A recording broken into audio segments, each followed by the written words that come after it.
Hi, everybody. Welcome to another special episode of the Prog Report podcast. Today is a really cool one. We have our special guest, Mr. Jordan Rudess from Dream Theater, joining us. All right. Hey, Thanks for being here, Jordan. Nice and to be here. And also joining is Kyle Fagla and Daniel Levy, who is taking a time out of his vacation in Mexico. Yeah. Thank you for accommodating. No, it's an honor. It's great. Great to be here. Where are you exactly? So many doors. Are you trapped in the Octavarium? I'm in Cesar's office, which is my room, and I'm still getting set up. But yeah, I'm kind of trapped. Yeah. Well, we have a lot to cover. We're going to do something cool that we've been wanting to do for a while, the Ultimate Dream Theater album in our series of Ultimate Album podcasts that we've been doing. I mean, I think years and years ago, we were first doing the podcast. We did a top 5 Dream Theater with a couple of our other friends. And but this is going to be even more challenging. So we're going to pick a max of 12 songs to try and explain what Dream Theater is in those 12 songs. But first, before we do that, we want to see what's going on in Dream Theater land and Jordan Rudess land. Jordan, tell us, you've been on a solo tour. I think that's ended. And also, unfortunately, we heard about a postponement of Dream Theater dates. So just give us the rundown of the last few months, what's been going on with your tour, with the decision to postpone the dates, all that. Sure. Well, let's see. So yeah, I was doing some shows, West Coast shows, piano solo shows. And that was really, really fun. Love doing those. It's great kind of like musical focus for me. I realized when I was out there, as much as I enjoy it, it's a very strange time to be out on the road, even myself, although being out there myself has like basically no risks compared to bringing a whole group out on the road. That's why I could do it. But I kind of made it so it was like a work/vacation. So I played a show, took a couple of days, saw some friends, played another show, it's like that kind of thing, which was awesome. Always really good for my technique to do those kind of solo shows. I realize when I'm playing like a Liquid Tension song that was like a band song, like Key to the Imagination, that I'll finish it and I go, wow, why do I take this stuff on? Like, I'm playing everybody's part, but somehow like I like that. I guess I do, but first like arranging it and then playing it, it's like a lot of work. Whereas in the band, my parts, you just play your parts. Yeah, I could take a break and watch Petrucci shred for a little while. Right, doing something simple. But so that in that way, it's both really great and also it's a lot of work to do to hold the the whole thing kind of like in my hands like that. Sure. But I like it. So and then I got home and of course we were all set, and I did a lot of preparation actually for the Dream Theater tour before I left. In my role as a keyboardist, the orchestra, the band, the choir, kind of all under my hands. Everything that's not a guitar, bass guitar, drums, or like vocals, I mean, it has to come from me. So there's a lot of programming. There's a lot of you're the etc. on the band. What? You're the etc. on the band. Yeah, all the other stuff. Yeah. So I was nervous before I even went away that that this is a lot of programming to get a whole tour together. So I did a lot of it, and I got my sounds really like pretty happening. Very pleased because my goal was to have as few backing tracks as possible, and I really got even the most complicated stuff down to where I could play it, and I'm really excited about it. So from that point of view, when we had to postpone, when we finally made that decision, which was beyond words, or something that probably not we won't even get into, but yeah, it was just like, whoa, that's total like change of life plan, like what now kind of thing. But yeah, I mean, personally, I guess I feel that I'm kind of like thinking it was the right decision, because every day we kind of pick up the news however we get it, and we see another band that's like stuck in a hotel, or somebody else who has COVID, and I just didn't feel like we should take that gamble and play that game especially since we could push it back to February. And, you know, God willing, everything will be easier and we'll be able to tour and it won't be as painful and we'll get out there and play. Yeah, I mean, there hasn't been a band that hasn't been affected and had to cancel some shows. I mean, it's practically everyone that's been out there. And you know what, like for a band like Dream Theater, that's going to go to all these venues, every state of the union, basically. We go in, you know, the ones that take the, you know, pandemic seriously, the ones that don't, and everywhere in between. I just felt like, you know, let's just push it back. So, you know, again, it was very, very complicated and people in the band had different opinions or whatever, but we came to the decision to do this. And so now, you know, I always have something, you know, to do. You know, I'm basically ready to start working on a solo album in this period of time that I have. So literally Nice. just going to start cranking away on it. Not a piano thing, but something more like a, you know, rock in the spirit of maybe Wired for Madness or. Sweet. I'm not totally sure like who's going to play, but I know the first step is me going in and kind of doing my thing and fleshing out the music. Well, I don't know if you've seen our cover of Def Leppard Hysteria that we just posted. So if you need a band, you know. Oh, okay, Yeah, good. we're ready to go. Always good to have the possibility. Yeah, if you need a drummer who can play Def Leppard, you know, here's your band. Yeah, hey. All right. So the tour was postponed, but you still got the new Dream Theater album coming out, A View from the Top of the World. We do. Comes out on my birthday. Oh, If you're not Does it really? Yes, October 22nd. So thank you for the gift. But yeah, so one thing very apparent from upon listening to any of the songs is how tight the mix is. And you guys wrote it and recorded the album at the Dream Theater headquarters. So can you share something about what that was like? The whole. Sure. Yeah, it's interesting because the album, the prior album we did in like a space that was like, we recorded it in a space that was huge with windows, the whole thing. And, you know, we're basically in this old barn. Roy, I think you saw it. Like Yeah. It was a beautiful environment, really nice. It was really cool, but it was really in the middle of nowhere. I mean, It was in the middle of nowhere, but we all camped out there. We Yeah. had a really nice experience.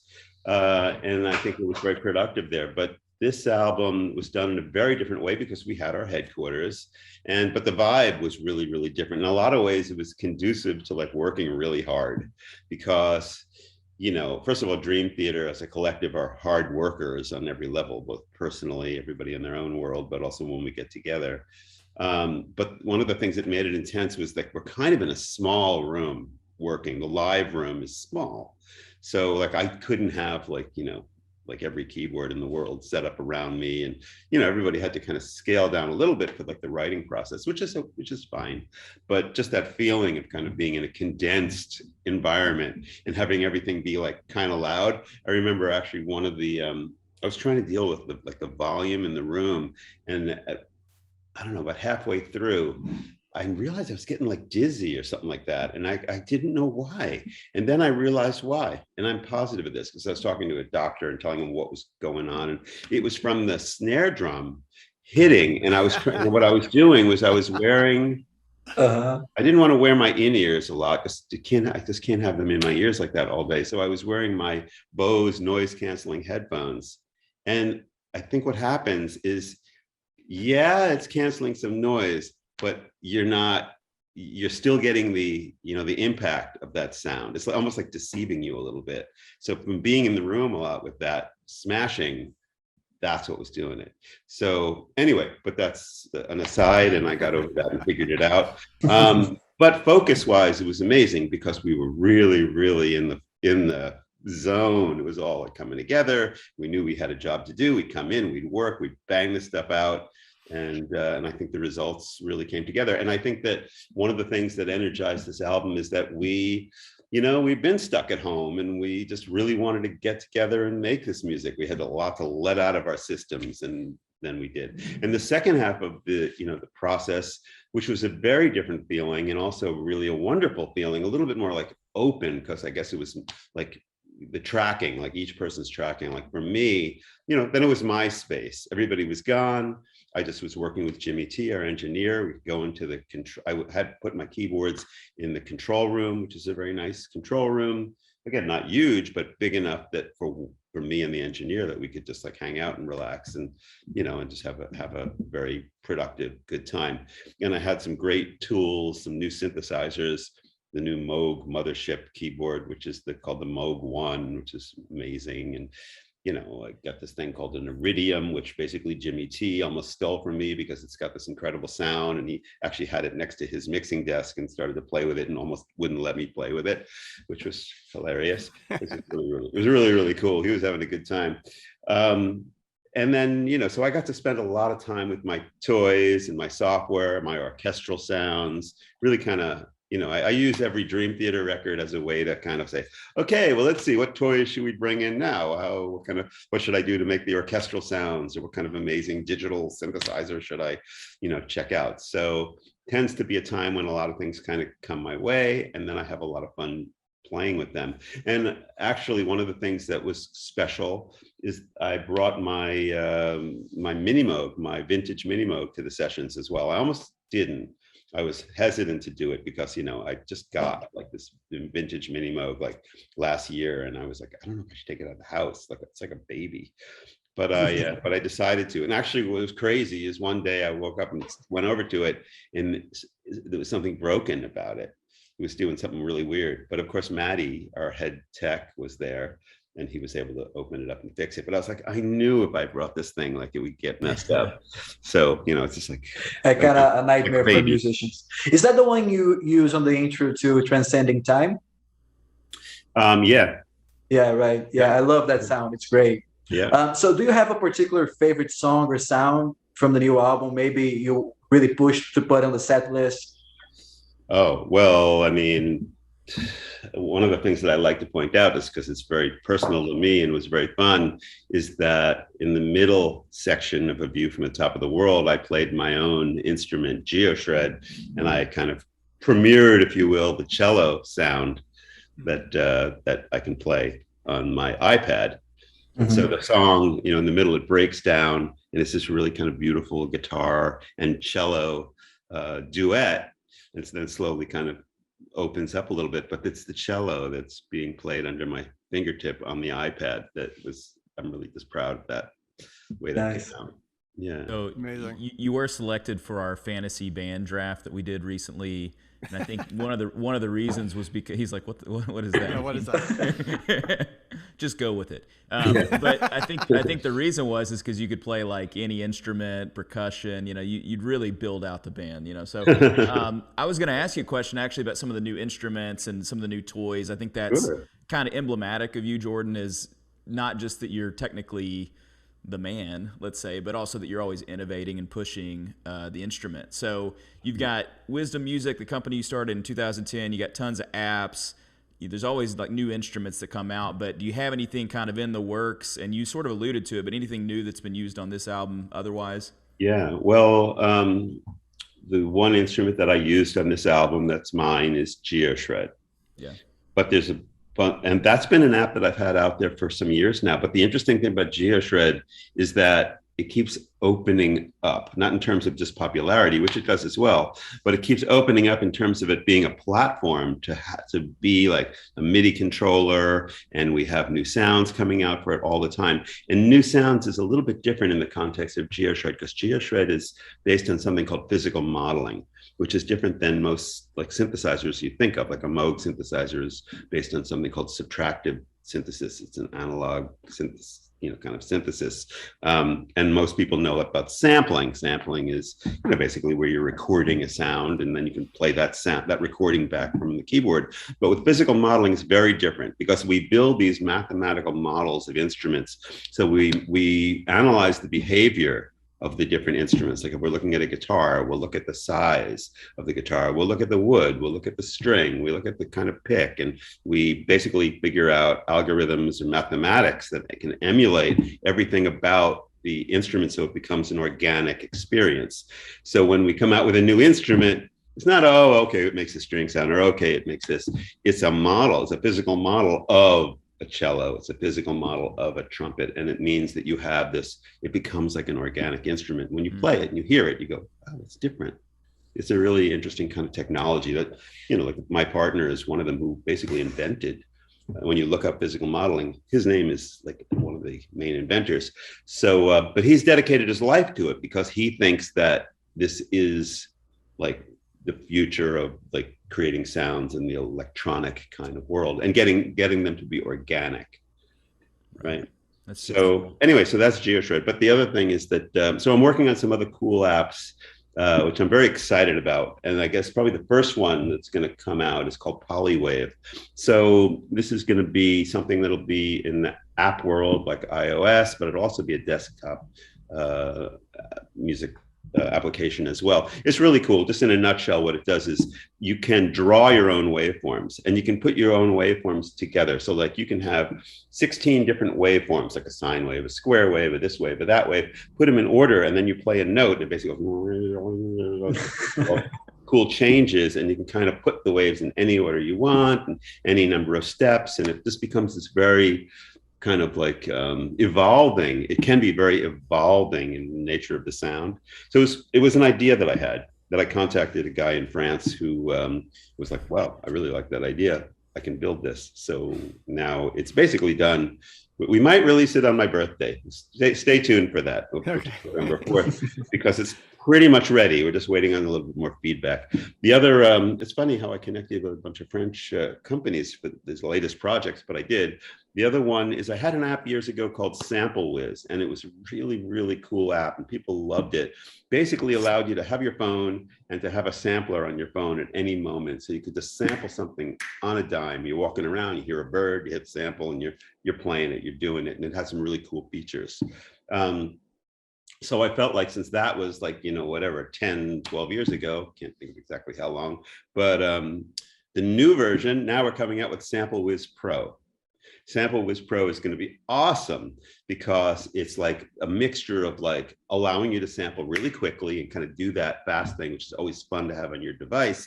But it also has some cutting edge features for people who are into sound. Like it lets you do all these cool granular things and interesting things like playing on the waveform on the screen. And, you know, my concept has always been I like things to be like fun, but I also like to push the envelope a little bit and have, you know, have it be cutting edge. And finally, the other thing that I'm working on, which has been a longer project, but also very exciting, is an application based on my original app, which was called MorphWiz. So this one's called MorphWiz Pro. So I'm kind of taking the old apps and bringing them into, you know, the future and the now. And that application involved like moving your finger along like a vertical axis. And as you do that, it morphs between not only waveforms, but it morphs between visual aspects as well. So that's my update. Sorry, it's a little long. That's great. It's amazing. I used to play Morphwis with my band that I had here in Brazil, like 10 years ago, right when it launched. And I was like the utility guy, and I used that for a bunch of different songs. So that's the one app that I used the most when it came out. Yeah. What is that thing behind you? Because it looks like, you know, one of those phone things that they used to use in like the 50s. It's crazy. It's this is my big modular system. It's basically kind of like a Moog modular, although it's built by a company called synthesizers.com. Yeah, it's awesome. I'll get out of the way. You can see it. It's, first of all, that's amazing. It's huge, but I got some things in front of it right now. Also, what am I? Oh, I'm blocking. There it is. Wow. There it is. There's a guitar in front of it. Yeah, that's crazy. Yeah, that's amazing. Yeah, no, it's a serious piece of gear. We have no idea what we're looking at, but that's great. It looks. I wouldn't know where to begin. Like, how do you turn this thing on? Jordan is. Have you guys seen this? This is pretty cool. Check this out. Oh wow. This is that's cool. my new. That has your little your logo on there. Yeah, so this is a really, really new, very cool guitar. It weighs practically nothing. It's carbon fiber. It's a 7-string guitar. It's made. Okay, so the quick story behind this guitar is I was at a NAMM show some years ago, and this guy walks up to me. Basically, I'm like, I don't know if you guys are familiar with the NAMM show thing, but I'm downstairs where kind of like all the cool things are and some not so cool things as well. But I was showing GeoShred down there, and this guy came up to me and says, Jordan, he says, can you come around the corner? I really want to show you what my guitars look like, and you know, just turn you on to them. I'm like, okay, like, I'm not a guitar player per se, but I'll check it out. So I walked around the corner, and there is this guy, and he's got all these very cool guitars, and he says, sit down, and he puts one in my lap, and I started to play it, and I'm thinking, oh, that's really, really cool. And he says, we get talking, he says, Jordan, he says, what kind of guitar would you like me to build for you? I was like, okay. And in those days, I started hearing about like Animals as Leaders and all these groups that were using like 8-string stuff. And I was like, wow, I played some guitar, but I never played an 8-string. Build me an 8-string. So he said, okay. And, I thought, who's this guy? He's going to float away and nothing's going to happen. Fast forward a few months later, he says, Jordan, I'm coming to New York because I want to deliver your 8-string in person. So I was like, wow, amazing. Because he lives in the UK. Oh, wow. He came all the way to my house in New York. That's crazy. And he brought me this incredible, really beautiful 8-string guitar. And then we sold some of them around as like a kind of wizard model, if you will. And not something I ever pushed very hard, but it was really cool. So I let people know, I got this great builder. He can build you one of these, and then you might really dig it. So fast forward again, he says, okay, well, I'm ready to build another one. What is your fantasy of a guitar now? I said, for me, I really am attracted to these guitars that are really, really light. Like a carbon fiber kind of thing would be really awesome. So we started to do a bunch of research into that and started to make some different models. And he made like 2 or 3 that he brought to me on tour. And I looked at them, and finally we hooked up with my friend Lucas, who is a kind of a graphic designer, which courtesy of Lucas, it looks really, really cool. So that's amazing. Yeah. Oh, that's great. So I said, yeah, so let's do that. So he made this, and he was like, yeah, he's very proud of it. He sent it to me, and just got it not too long ago. And it's very, very cool. That's great. Very cool. So is it available? Right. Can you buy it? Can you buy it One now? can have them made. It's not like something Okay. that's like mainstream, but you can definitely order one from this guy. His name is Chemek. He's Polish. He lives in the UK. But look at this. It's nothing. It weighs nothing. It's crazy. I mean, if It this looks thing weighs like ridiculous. Yeah. Jordan, do you ever use the guitar to compose? Like you come up with licks on the guitar, even maybe for your solo albums or even Dream Theater, LTE? I guess honestly, I don't generally do that. I mean, I haven't played a lot of guitar. I played the 8-string for a while, and I played it enough that if you look online, you can see me demoing it. But the reality of that was that I didn't realize, but playing an 8-string is very different than a 6-string. And my muscles were not even really used to a 6-string. So when I was playing the 8-string, it was very demanding for my hand and my wrist. Yeah. And by playing it, I was kind of starting to feel like, you know what? If I keep doing this, I'm going to fuck myself up. Honestly, because I'm very, very sensitive. I mean, I guess you could imagine, to the way my hands feel and the fluidity of them and what I need to do on the keyboard. So as soon as I started feeling something weird, I was like, I better not do this. Like, this is fun, but I better be careful. So anyway, that's very cool.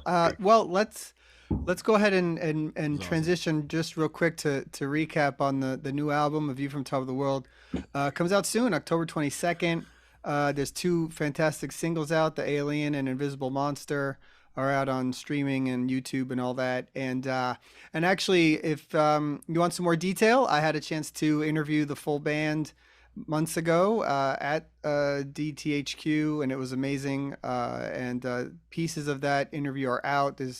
I think parts 1 and 2 are out now, and maybe by the time this airs, part 3 will be out. But those are available on YouTube, and we talk a lot about the making of the record. So that was a blast to do. So check that out. But let's go ahead and get started on our Ultimate Dream Theater album. So again, no rules of what we're gonna pick. Pick any song from any album, and we'll just talk about stories, and we'll pick Jordan's brain, and we'll each pick 3 for a total of 12. So why don't we start? Dan, you can kick us off with what you think should be the first song on the Ultimate Dream Theater album.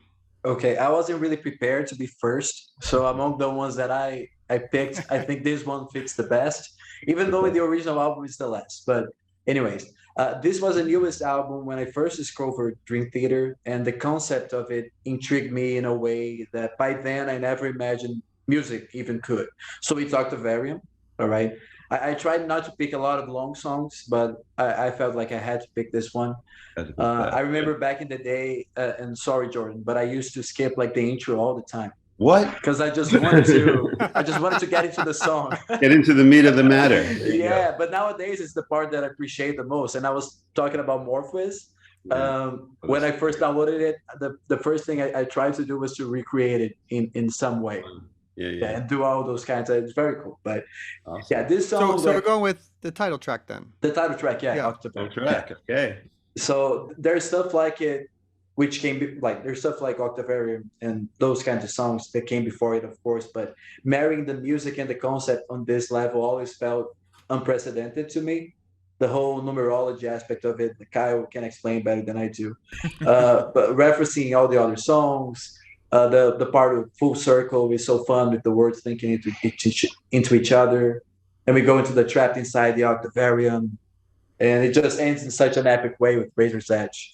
I think every Dream Theater fan knows how meticulously crafted this song was and such attention to detail. It's a highlight for me, for sure.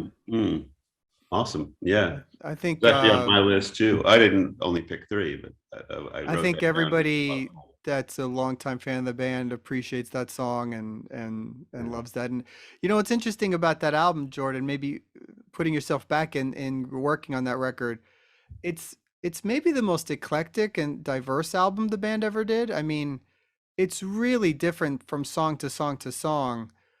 And then you have that epic on there, which arguably maybe doesn't even make sense with some of the other songs on that album. How did you guys arrive at sort of all the different styles and things at that time on that record? Well, what I remember around that record was that we were very much in a kind of proggy mindset. We were determined to make a real prog kind of album. Sometimes, I mean, obviously Dream Theater has always been a prog metal band, but at different times in our career, we'd kind of go, all right, well, let's focus a little bit more on this side of it, or let's focus a little bit more on this side of it. And certainly the song Octavarium was very much about, okay, here we are in all our kind of like, prog glory, if you will. And that's why we were so patient and kind of in this almost like Pink Floyd mode at the beginning, and, just allowing things to really breathe. And that was an interesting headspace as well. So, and also around that album was when, I was not only doing like continuum stuff, but I learned to play the lap steel. And I learned to play it because we were hanging out with Yes, because we were on tour with Yes. And I remember going up on stage at sound checks and getting a couple of lap steel lessons from Steve Howe. And then I learned how to play that. I learned how to play that instrument in the studio as I was trying to track that. La, da, da, da, da, da.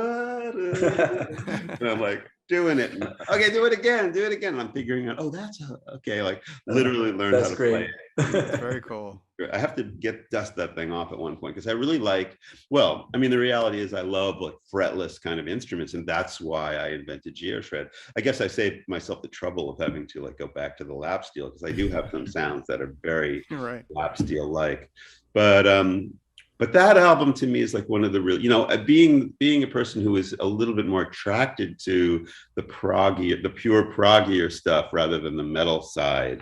That album is a little bit maybe even closer to my heart, like some of the song. I think I even picked something on my own when we get to that off of that album as well. Yeah. It's a little bit more maybe like gentle in nature, except for The Root of All Evil, which was probably not, not that gentle, but that was. No, that's a great album. All right, Kyle, you can go next. Yeah, great pick. I'm going to take it back. I always think like chronologically when I think of albums, so Octavarium just screws that up, Daniel. Sorry, man. But it's a great opener for this. Oh, That's why I love it. It's a great opener. Yeah, for sure. I was trapped with that album. Trapped is the wrong word, but I spent a summer in Italy, and I had like 4 CDs in my CD player, and that was one of the CDs, and I bought it in Italy, and I was so excited to get that album. So I've listened to that album more than I would like to admit. So it's one that's special to me in that way. But moving to kind of, I think what the first album that we'll cover in this list, at least for me, will be, I'm going to go to Images and Words. I think probably the obvious pick here, and there's maybe a couple that could compete for this, is Metropolis. But we have covered that song like 4 times on these lists. It's pretty So true. I'm going to go with another song that kind of battles for my favorite on that album, and that's Learning to Live. Yeah. And so maybe Metropolis Part 1 deserves, in some ways it is the quintessential Dream Theater song. You know, it gave birth to an entire album, but I love Learning to Live. I love just the opening keyboard part. I know that's Kevin, but it's just so nostalgic. I love that sound. I love the verse groove, how it's so laid back. And I love just, and this is classic Dream Theater, but just how styles switch on a dime. You've got just really eclectic parts in this whole thing. And I think this is what I most maybe appreciate about Kevin's style, especially on this and on Awake, is that cinematic mood. And so you've got like that, just the kind of the aura or the I guess the feeling of those songs. It screams 90s too, right? Yes. Like the yeah, it very much feels like you know, sounds it typifies that time, I guess you could say. And then the vocals, I got to give props to James. I think on some level this is maybe his best vocal performance. Super high notes, and then the big finale that comes back in is one of Dream Theater's greatest moments, I think. So, yeah, take Learning to Live. Yeah. That's Well, one of that's the always been a notorious favorite for songs me. that John Mayan wrote the lyrics, and the lyrics are great, right? I think so. Did he? Yeah. Yeah, that's one of his. Yeah. I love that song. I mean, you know, it's funny because I remember back with discovering that album back then in 92 or whatever, I was sort of scared to get to that song because it was so long. That was something I wasn't used to that then so much, you know? It's like, oh man, like for 15 minutes or whatever, this is, when am I going to get to this? I'm still on Metropolis. I've played those songs so many times. It's, you know, I've internalized them. I definitely didn't write them, as we know, but I have internalized them. And you know, at first, it was very interested to understand. You know, some of the first stuff that I heard was the Images and Words album, and I heard that before the what's it called? The so I'm spacing out, When Dream and Day Unite. So, but I was fascinated too because I really liked it. I thought it was cool. I mean, I was interested in the fact that it was proggy, it was virtuosic, it had elements of metal, and I hadn't really heard that combination before. So I was like, that's, you know, really interesting. But then to play it all, then, you know, it gives me the opportunity to kind of even look inside and like see what, you know, makes those songs tick. And I went through a lot of changes as I was beginning to play the material and working with Dream Theater, because although I understood the various styles that, you know, where they were coming from, what they were doing, certain things I was like, wow, like what, like I didn't understand totally, like, how do I say this, like how they made certain things work. Like, you know, the music tends to go like, you know, a song like Learning to Live, you do this and then you go this way and then you kind of go this way and this way, you know, it's a lot of changes and a lot of things, and I'm guilty of that too in my own stuff. But I was still fascinated because I thought, wow, this is amazing music, but there are no bridges. From a classical perspective, I'm used to, like, you figure out a way to kind of go from here to there. You don't just go like this. But then I was playing it live and feeling it and experiencing it. I was thinking, oh my God, this is like a thing. This is not just like it might be random with maybe that's just the way they write music, but it became, I realized that's what people were digging about it. So I was like, okay, yeah, okay. They go like this and then they let's go this way. Yeah, right. Like, okay, Sudden we're turn. gonna make a left turn, you know, and I thought, that's cool, you know, people like, or the other thing that is still interesting to me is like you go in let's say, you know, in one tempo, and then all of a sudden you not only make the turn, but you're in a different tempo. Like maybe you're like, you know, you were started at 120 BPM and now you're at 114. And that was like a real Portnoy kind of ism. Like he was never afraid of, like, even when we were writing all the other stuff together, he was always very open to saying, you know what, guys, this part, like, we should just slow it down, like, you know, do it 4 beats per minute lower than that. I mean, you know, the usual scenario is you start a song, you keep it in the same tempo, or you know, but with Mike, it would be like, okay, well, this we'll do 4 beats slower. This we can go a little faster, you know. This no, I reinvented how to do some of the songwriting stuff. It's we talked about that. I mean, it made it into an important stylistic kind of like statement that has affected so many bands, and so many musicians around the world have been affected by those stylings. I think it's fascinating. That part, the part that I even just walked into, like, wow, okay, these guys are doing something really interesting, and it's obviously a big deal. And here I am to help continue, like whatever we're doing. Well, with that said, let's transition to your first pick for our third choice. Okay, so I actually put a bunch of things down, but I think that if I go back in time, it's appropriate. I really always love the song "Take the Time," because first of all, it's really, really fun to play. I feel like it is just really like this cool mix of like proggy, almost fusiony. It's got the, the very groovy kind of rhythmic ideas. It's got some very tasty kind of leads that are almost like in a major key, unisons like with Petrucci. And I just find that to be like one of the kind of ultimate like Dream Theater songs that, again, like tells you this. If you listen to that song, it tells you like the story of who Dream Theater is, very much in a way like I feel our new track, which I didn't include any of the new songs on this particular, not including that in our discussion. But I think The Alien is very much like that, where it kind of gives you a lot of information about, besides being an enjoyable song, you listen to it and you go, okay, I get this group. They do this and they do that, and they have hooks and they do these virtuosic things and they have these kind of cool sounds, and so Take the Time to me was a really good choice. All right, so then I'm up then. Okay, that's an awesome pick. We just got 2 images and words picks. I did not expect that. Right. Not surprising. Well, so I'm gonna go. I don't know if this is one that would normally be expected to be picked, but I was going through some of my favorites the other day, and this has always been one of my favorites. And so I'm just going to go for it. I'm going to do Count of Tuscany. Oh. I expected you to pick that. Yeah. Yeah. Man, there's something about that opening arpeggio guitar thing that John plays. It's the most beautiful part ever. And then how the whole ending comes back around with that acoustic part, and the real storytelling of the lyrics, where you can sort of visualize the guys talking, and it's so I think we've used the word cinematic, but I think that one especially is. And I just something about that song I've always dug, and then obviously the twists and turns with some of the crazy riffs and things that are going on in there, but just the minute I hear that in the beginning, I'm just like, I'm hooked. Okay, all right, now I got to spend 20 minutes. That's that's a classic and one of the best Dream Theater live songs in my opinion. The chorus is so good. Yeah, love that song. So I wanted to make sure I got that in here.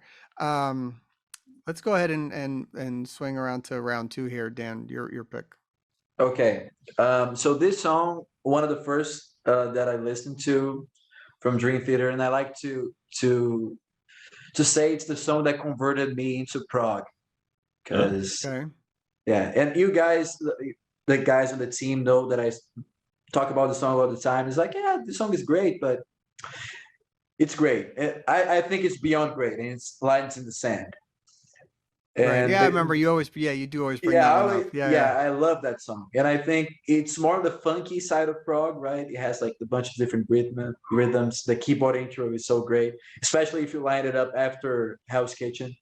But it's a very original song. It wouldn't be the one that I would choose to say this is how Dream Theater sounds like. It's a part of it, but for sure it's very different. It has like kind of a jam vibe to it in the instrumental sections. It sounds like all the guys are having fun, and it still delivers a very emotional song lyric wise. It's like the context is beautiful. So the song as a whole is very concise. Even though it's long, all the themes and motifs are easy to get into, so you can just jam to it. Has an amazing one of Petrucci's most beautiful solos, and the cherry on top is Doug Pinnick on backing vocals on the chorus. So I love this song. Very special to me. Right on. Well, I mean, that's a cool period of the band. I mean, look, I'm a fan of the Falling to Infinity record. It has a special place for me because that was my first sort of time at a record label, and getting a chance to get in advance of my favorite band at the time. And this was just like, being young and getting that, it's sort of like, okay, I've made it. This is it. This is all I've worked. I wanted to work for was this. Life is good. You know. Yeah. So yeah. So I hear you, and I love that. Yeah. I mean, I was gonna pick it and actually just cheat and put Hell's Kitchen in with it, because I know really Hell's Kitchen was recorded with Burning My Soul, like it was originally like the middle part of that song. But I love how those three run kind of one into the next. But yeah, it's very fluid. Yeah, but that's sort of for me like the Derek moment of Dream Theater is that track just most reminds me of his style, and I love that track. And as a kid that was more like a Metallica fan than necessarily a fan of like prog rock, because I hadn't gotten into all that, a song like Lines in the Sand, which is it's more of like a rock song, and that album in particular is more of like a metal or a rock album as much as any Dream Theater album. It was really accessible to me at the time, and I loved it. Wore it out. Yeah. You're gonna pick it, Kyle? Oh yeah. Oh, Yeah. nice. Nice. Yeah. All right. So your second pick then, which is you going to be? You beat me to it, so I'm going to shift into something else. So I'm going to go. I like songs for me that like mark a change for a band, and I think for me this marks a big change for Dream Theater, and this is the song "The Glass Prison." And so this is the opening track on 6 Degrees. I remember going to the record store. This is the first Dream Theater album that I actually walked into a store and purchased, because someone had put me on to Scenes from Memory.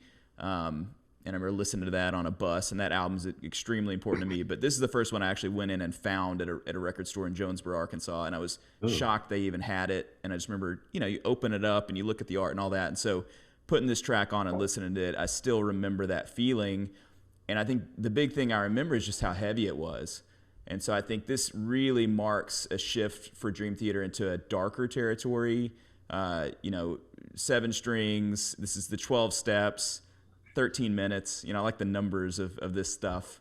And there's just so many great riffs in this song.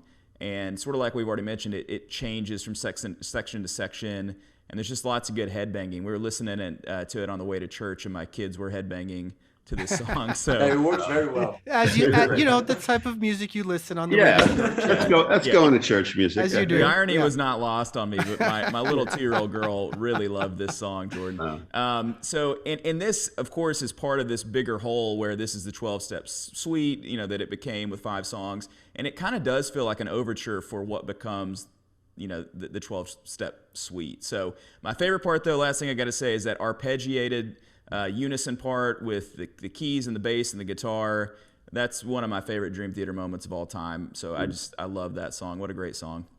Jordan, when you guys were working on that, when John or Mike came up with let's do this type of thing, where was your head listening to that and going, well, this is the heaviest thing we've done yet. Where do I find where to fit on something like this? Yeah, I mean, my whole life, I guess, being in a band like this is part of it is like kind of just keep on learning how to do what I do, but also have a guitar that's as big as my house, and drums that are huge and all these factors that are just large sounding. So, but, I've always enjoyed kind of that role, and I always find ways to do interesting things, I think. And, in that song that features those really kind of cool arpeggios, that section that you're talking about with the interesting changes. And, that's a part that I contributed to the cause. And John Bertrucci is probably cursing me still, because those days especially, he was like, what's going on? What are you doing? And he would learn it and go, and then he makes his own bed, not easy on the guitar with the keyboard riff. That's kind of like in the school of like a blind faith kind of thing, where I'll write something, he's like, what is that you played? And then he tries it on guitar, goes, oh, it's interesting, but it's not easy. But yeah, no, that's a good song, and I have good memories of playing that. A lot of times. All right, so what's your next pick? I've got to go with Dance of Eternity. Yeah, of course. Because cool.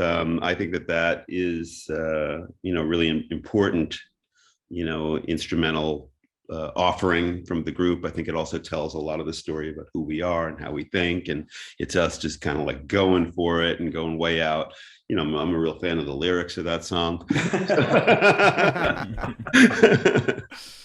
So there's no lyrics, but yeah, and I just, you know, had a really good time doing my contribution to that. And also it's one of the songs that I took and I use it in my solo shows. I made a piano transcription of that, which is really, really fun. It was an interesting one to take and just do it on solo piano. And I actually have the notation for my arrangement. And so there's people around the world now that have, you know, gotten that. And so it's interesting to hear people play that as well. But yeah, I think that's a good choice. Yeah, excellent. Needed to be here. One of like the handful that has to be on something like this. Yeah, Right. very We iconic. gotta, and we have to include something from that album.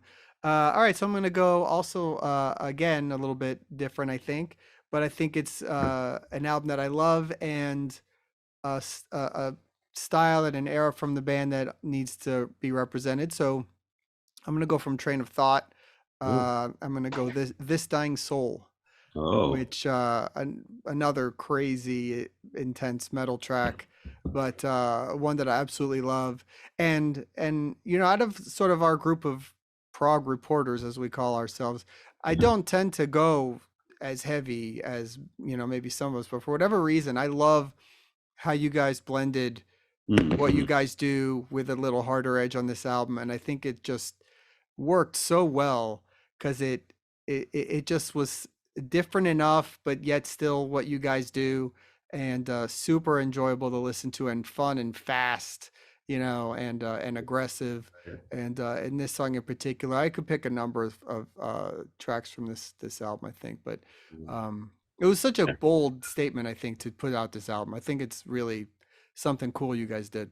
yeah, that album was, the spirit around that album was, you know, its own thing. We were all in New York City. We had rented a rehearsal space, very unusual for us. We just kind of had this like room. We were hashing stuff out, and you know, we'd do the arrangements up there, just playing loud and crazy, and then those would be like the songs, you know. And we were kind of committed to having the heavier side of what we do come out. In those days, it's actually when I created a lot of the heavier sounds that I use to this day, like some of the really like meaty, characteristic keyboard sounds that tend to go with the guitar really well and offer different flavors, in the spirit of like what people know as the snarling pig.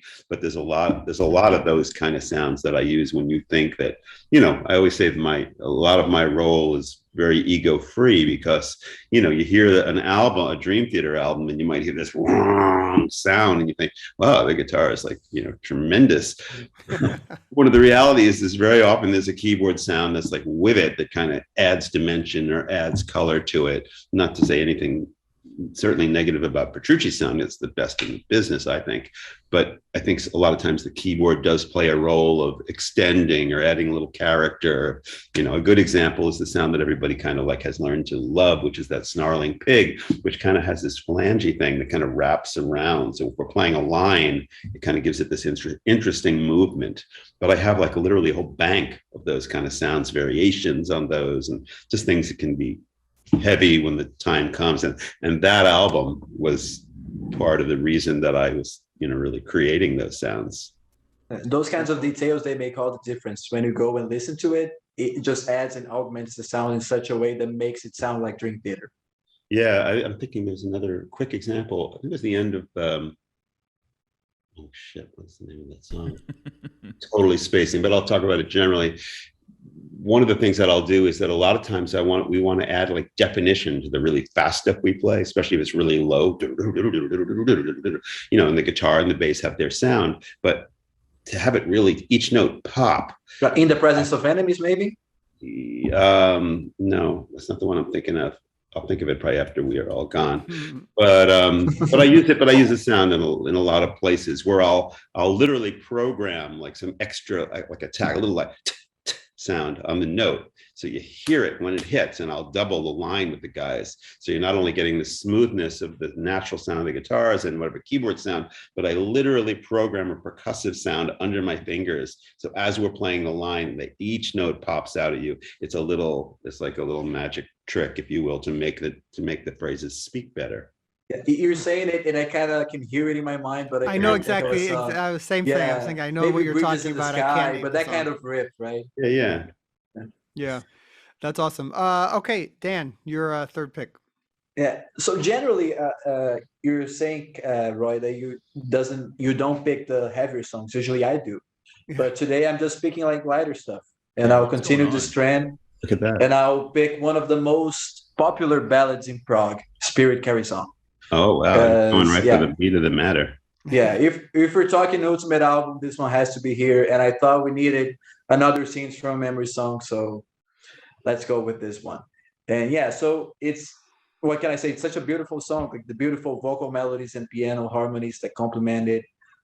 It's a part of the climax of Scenes from Memory, reprises other moments from it, the references, the callbacks. It's great. It's great on its own. It's great in the context of the album. It has one of Petrucci's most renowned solos, right? I think everyone thinks of how it builds and how the other instruments complement it. The drums, they ascend with it and makes it pop. It's a mainstay on the band set list. I think most people that know Dream Theater know this song. Even like my parents sing it word for word. It's that popular and that accessible. As a Prog song, it's not that easy to see, but yeah, Spirit Carries On. Also, my first DT song. It's the hit that was never a hit. The hit was Dream Theater fans, right? It is. I mean, it's surprisingly, it's because you would think most of the fans want Metropolis, but it is a powerful song with the fans for sure. I mean, it's absolutely. We play it often because it's one of those songs that needs to be played. Sure. Yeah, and part of Dream Theater sound is that slower, more ballady singer-songwriting stuff. It's a little bit in there, and I think if we're doing an ultimate album, we should represent it in some way, and I think that's the best example. Cool. Fair enough. I agree. Kyle, your next pick? Well, this has been the craziest thing because, I guess it's not that crazy because if you're only picking 12 Dream Theater songs, you'd better, come correct. You got 15 albums with the new one, so and then you got an EP that might be getting mentioned here in a second. But 10 of these songs that have been picked, or 9 or whatever, were on my list. The only ones that weren't on my list were "Take the Time" and "This Dying Soul," both of which are great songs. It's just so this whole list has just felt like, yep, I had that one. It's tough. There's so many left to choose. Checking stuff off. Yeah. Well, I didn't think this one would still be available, so I'm going to take it because when someone asks what's my favorite song, which is an impossible, question to answer, but I always give the same answer, which is "A Change of Seasons." And I give that answer because, what's to say about it? What else could you possibly say about it? But it's 23 minutes long. As a teenager and a late teen, I think music at that moment probably most connects with you in a way that maybe other things do too. So that it on some level, it's like as great as music can ever be is in that moment where it's still new. And so to go from, liking, AC/DC and, Led Zeppelin and as a kid from the South, like Lynyrd Skynyrd, like classic rock stuff, to then like understanding Metallica and Iron Maiden and some of that other stuff that has aspects of prog, let's say, but then going straight into Dream Theater, like finding a track like "A Change of Seasons," I just remember just being absolutely blown away. And I'm always someone that's liked film, and so I think of things like in terms of like soundtracks. And so this for me, I do love that it has like the little things from Dead Poets Society, like the little audio samples. Like I dig that kind of stuff that's in it, and of course like the different movements of the songs. And I do love how things just sort of shift on a dime, like what Jordan was talking about. Like things don't have to necessarily bridge or make sense; they just kind of go straight in. And of course, how heavy it is. And I love it. I think James's vocals on it are just unreal. And so it's my favorite Dream Theater song if I had to pick one. So it's got to be on this list. It's mine too, and I knew you would pick it, so I just saved myself. You left it alone. Well, I figured if it's not mentioned, I was going to pick it as the last song. So it was making the list. It was happening. Yeah, I think that might be the most mentioned song in Prog Report history.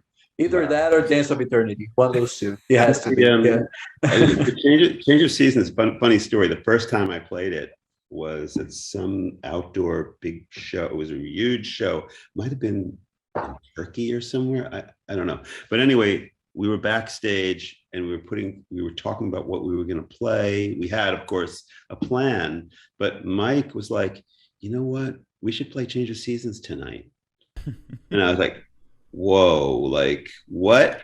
Like, okay. I think I had kind of like, I think what was happening was we planned to play it, but we were going to rehearse it a few times, like down the road. So I had it programmed, I had it ready to go, but we hadn't really done it yet. Maybe we did it once and it wasn't time. But anyway, it was a big kind of shocker. And I remember walking on stage and going, okay, we're playing. When Mike was kind of like that, you know, he would like, you know, slip something under the door at night, like we were in a hotel, like, oh, tomorrow let's play like Afterlife or like A Matter of Time. I'd be like, what? You know, oh my God, like what's this guy talking about? You know, very ballsy. The lighting guy would be like freaking out, but it was, you know, for the fans, it was always fun. Yeah, it was cool. Very cool thing, right? So, as a fan, that's the song you want to hear in concert. And I saw you guys in 2004, and it was the first show I'd seen of you, and you played that song, and I was like, I didn't even have to see Dream Theater again. I've seen them, and I have seen them.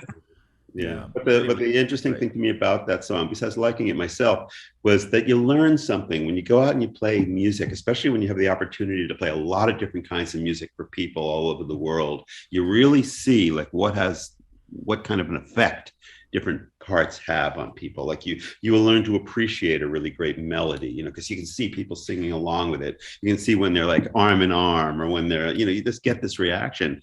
And there's towards the end of Change of Seasons, there's that whole part with these huge chords that are just like plotting really, really, really big chords with a tremendous keyboard sound. It's all out guitar, and, you know, and that part, I think about that sometimes when we're writing, because like, guys, let's capture that vibe. Like that was an amazing vibe. We need to give the audience a little bit of that.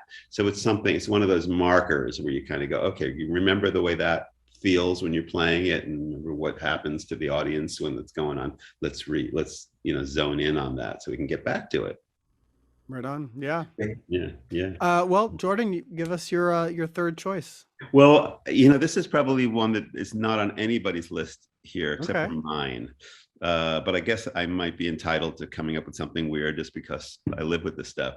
So it's not necessarily one that even everybody would know, I guess. But it's a song that I always want to play. Like I think, and whenever we're making a set list, I always recommend it. But nobody ever else is thinking about it. But for some reason, I always love this song, and it's that song "These Walls."